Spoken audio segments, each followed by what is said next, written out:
So this morning, and I had been talking about it, I had made about a week ago a payment of about $62,000 and some change. And I'll be reading super chats throughout the show, so I appreciate y'all. Thank y'all for holding me down. I had been making, I made a payment of about $62,000, and I had been talking about, especially with my bag chasers, in the Patreon. I had been talking about specifically before we get into the show. That I wanted to pay off my last property. Now, some of you in the Patreon that has been following my journey understand that I've been buying land, but I've been paying cash for everything, right? So I have not been taking out mortgages. I don't do hard loans. I don't believe in interest and paying for interest. And my real estate strategy is completely different than anybody's that's out there. So if you're not a part of the Patreon, make sure you tap in for that. But my real estate perspective is much, much different than just getting rich. I don't want to just get passive income. I don't want to just make money, right? When you get past a certain level, and this is one of the things that I teach my bag chasers, there's levels to financial resources. And it's one of the reasons why I like breaking down videos like the Chad Ochocinco video, or I like to look at what Dave Ramsey has going on, and I break down that insight and information because I believe that it's levels. And it's always an opportunity, especially when you're not privy to certain information and you haven't been to certain levels, for you to learn something new. And one of the benefits of you following me is that I get to show you what my real life is like and then take you along on a journey so that hopefully, you guys can duplicate it also, right? And so, again, you guys know that I've been purchasing land. I've been showing the receipts for that. I've even done videos, even that's out there on YouTube, and it's not even on the Patreon. I've done videos where I've shown y'all some of my rental properties and I've taken y'all through them.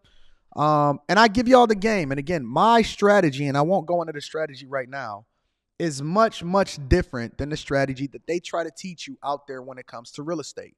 They teach you how to flip. They say use other people's money. They say a lot of different things, right? But they're not really teaching you how to acquire wealth. I don't even think that the majority of the people even know what wealth is. I don't think that majority of people know what wealth is. But let me share with you a little bit of good news, and let me share with you my inspiration behind why it is that I do what I do. So what you see right here, if I blow it up a little bit, let me blow it up a little bit for y'all. This is the final payment for the final property in which I only have a mortgage on. I don't have a mortgage on anything else. Everything is in trusts, businesses, so on and so forth. But I don't have a mortgage on anything else as of today. This was the final payment of, it looks like $101,756. $101,000. Now, I don't say that number to brag, but I'm going to speak highly of myself simply because this is a lesson that we need to learn, and this is something that we need to highlight and emphasize and stop living in duress. We can operate out of abundance and still move in humility. You can still be a good person and still get rich. Thank you for the super chat. I'm definitely going to be reading that throughout the show. So that 101,000 was the remaining balance of what I had on the mortgage of the final property that I owned, right? And I have tenants in there, and I've had tenants in there for an extended period of time, and they've always paid their rent. They paid their rent through the pandemic. And I have several different properties now, right? I have a portfolio. When you get a certain amount, you then can say that I have a portfolio. Some people have a stock portfolio. Some people have a real estate portfolio. Some people diversify and they say that I have this and I have that. But very few people can say that every single thing that they have is 100% owned by them. A lot of people say I own my home, but they really don't. The mortgage company owns it. And if you miss a few payments, then they can come back and take it and foreclose on your property and then resell it to somebody else at a discount. Did you know that less than 1% of the population owns over 90% of the real estate? Less than 1% of the population own over 90% of the real estate in the United States of America. That is a fact. That's what you define as wealth. Wealth is the thing that you can pass down to your kids or to somebody else, or you can give it away without it becoming a burden to them. But it's only a blessing, a benefit. It is something that you don't have to ever worry about somebody coming back and say that I own a piece of you, I own a piece of that, I deserve whatever it is that you have. That $101,000 payment that I made this morning, And that's a screenshot from my email. And I said, I'm going to share this with my bag chasers. I come from the inner city of Detroit. Green Lawn, between Norfolk and Chippewa, between 7 Mile and 8 Mile.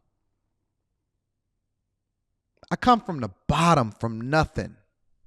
My dad used to drive me to high school in a Thunderbird that had 3 different colors on it because he had put the parts together himself.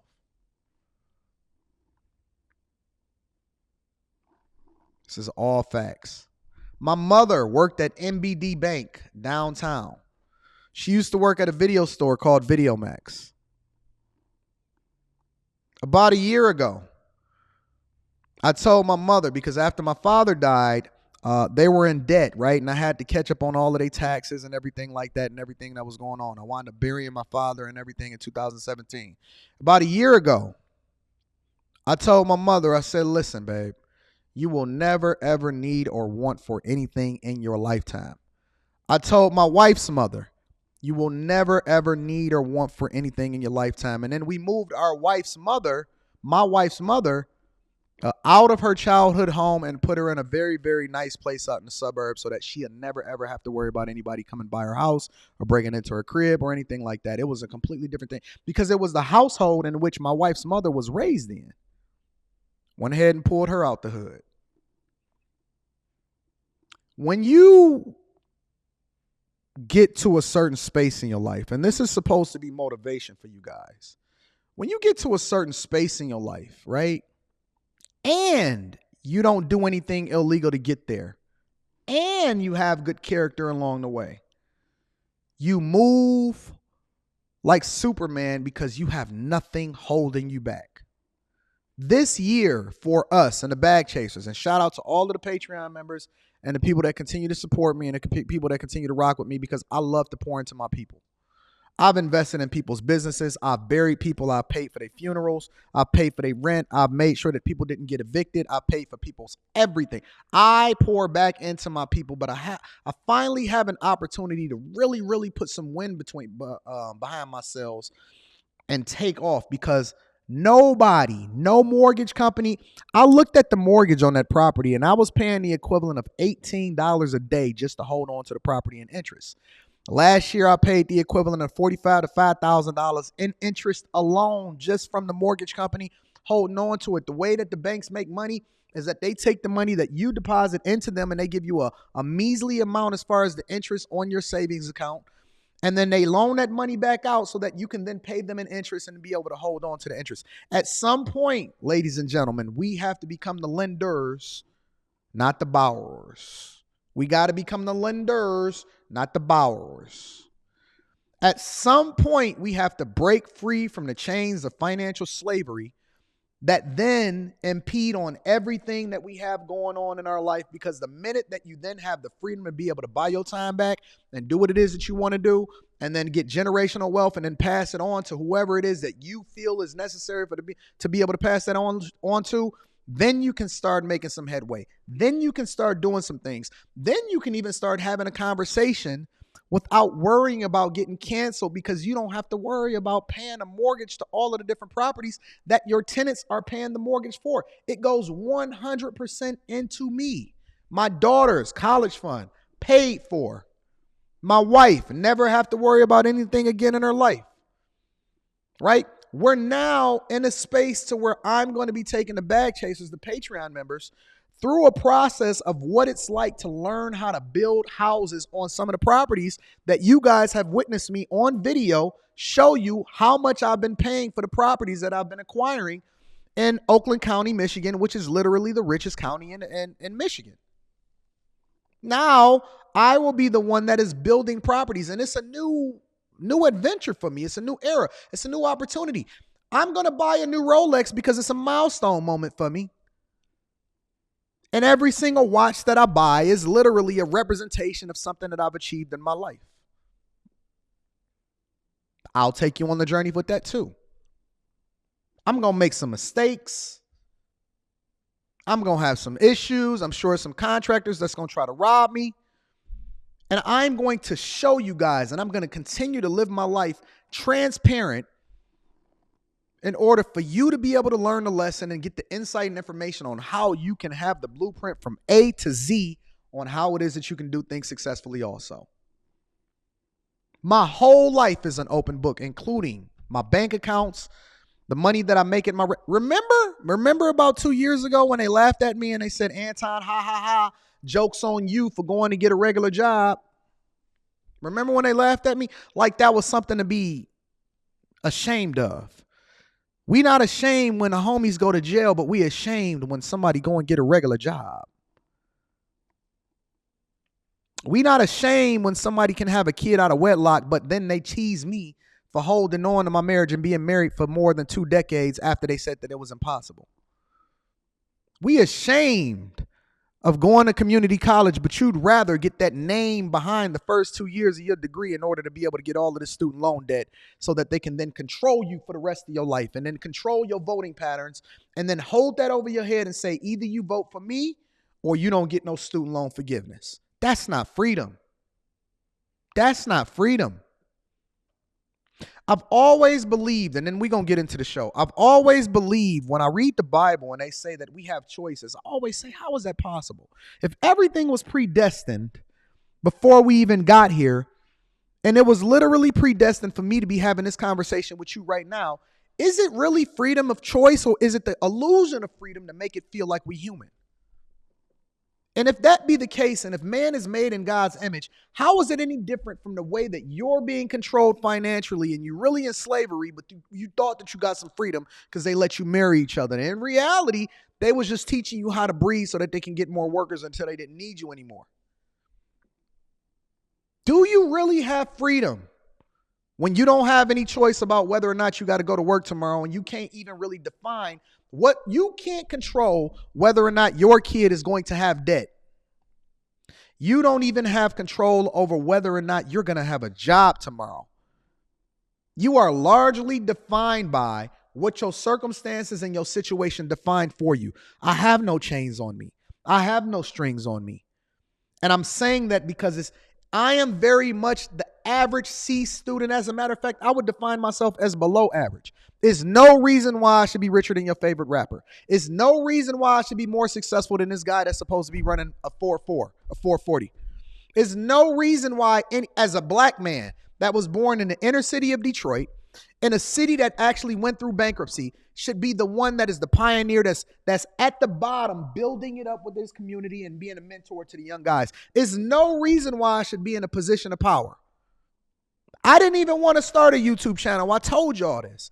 My goal was to be the backbone behind pushing somebody else and a whole nother group of people in order to be successful. And they told me, I don't want this. And I said, but we got to do this. And I got the blueprint. Then God gave it to me. And this is the way we're going to do it. And this is how you're going to be successful. Let me pour into you. When they said I didn't want it. So I just went ahead and I said, okay, well, we got to do something with the microphone. Let me go ahead and grab it and document my lifestyle while we at it. I didn't know that God was taking me through a journey in order for me to be able to pour into you and being transparent so that you no longer have to subject yourself to the people that then tell you what it is that you want to hear instead of telling you the truth.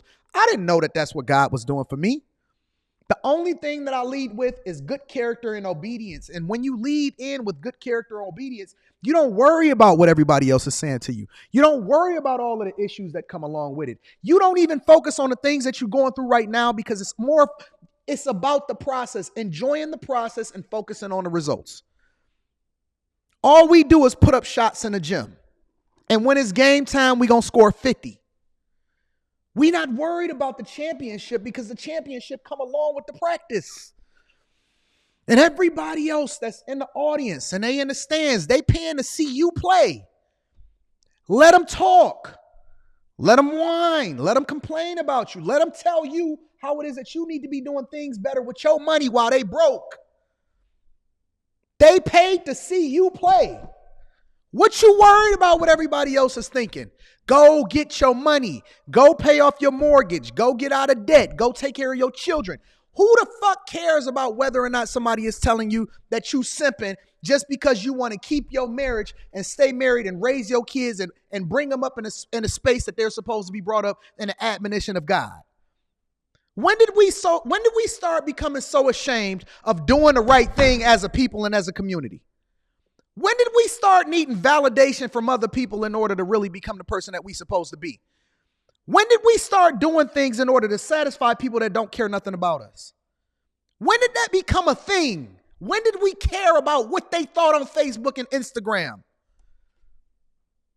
Do you know that site wasn't even created for you? Originally, Facebook was created for Ivy League schools. You wasn't even supposed to be a part of it. But now you so immersed in it that you care about what it is that they saying about you when you post something.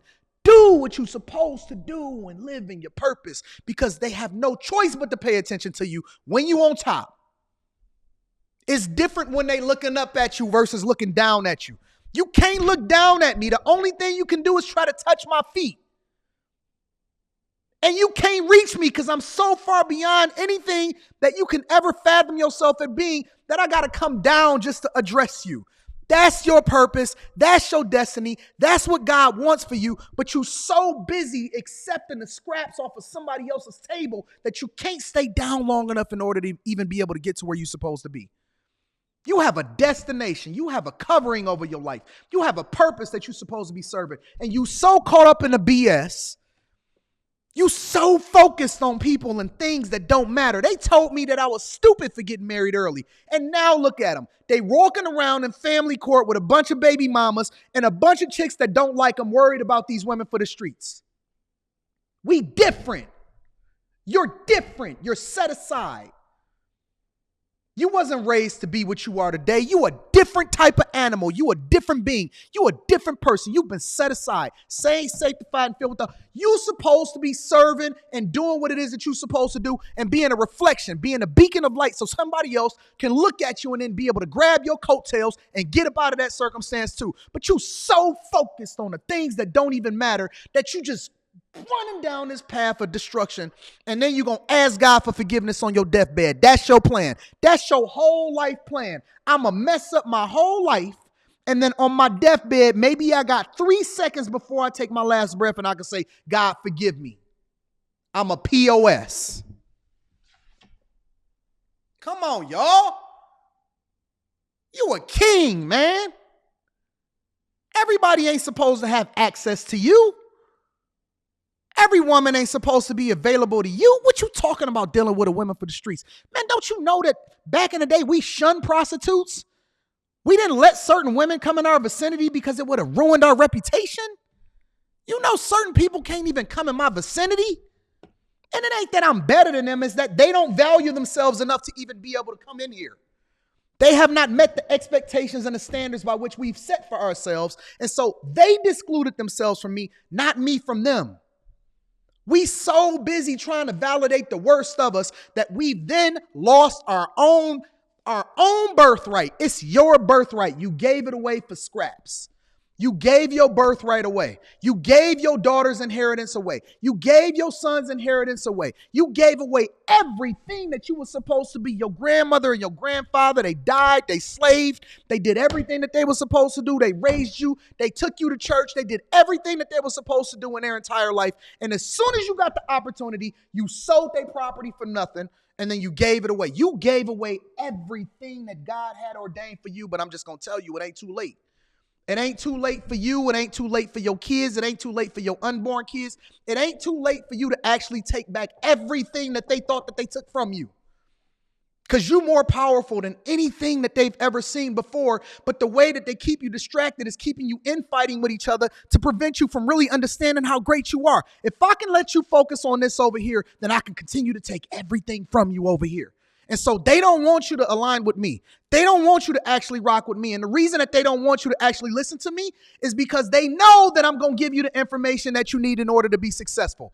Not the distraction, not the BS, not the trash, not all of that over there as far as the duress and always focusing on the people and the things that's always for the streets. Man, I don't care nothing about that. I care about you.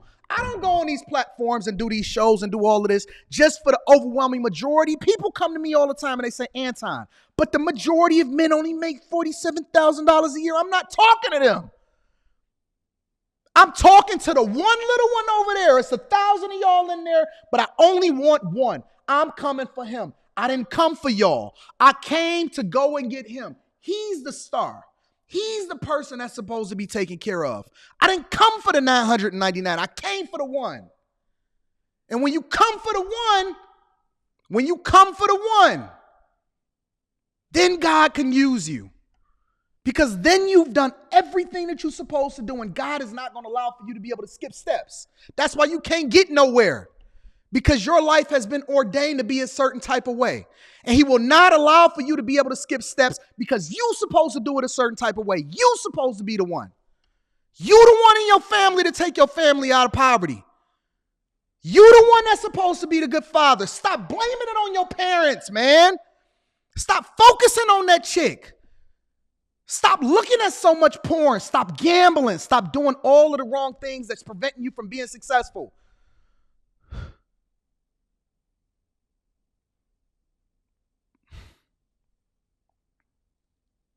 Come on, man.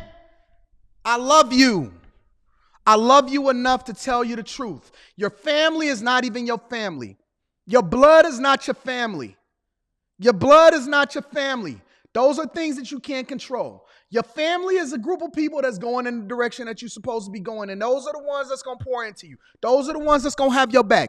Jesus did not take his family. He didn't have a bunch of brothers and sisters. He had a bunch of people that he walked up to and he said, listen, drop that and come roll with me, big dog. We going to change the world. We going to die doing it, but we going to change the world. And the people that come after us, they going to do some more incredible things than we ever been able to do. But at some point, somebody got to take up the mantle and make the sacrifice so that somebody else can do something great. And I don't want to do it by myself. I don't want to be lonely at the top. They say it's lonely at the top. I don't want to be there by myself. I will do it by myself. I will go and take over everything. I will buy all of the real estate. I will fly all of the private jets. I will take over the country. I will do everything that I'm supposed to do, and I will do it without you, but I'm begging you.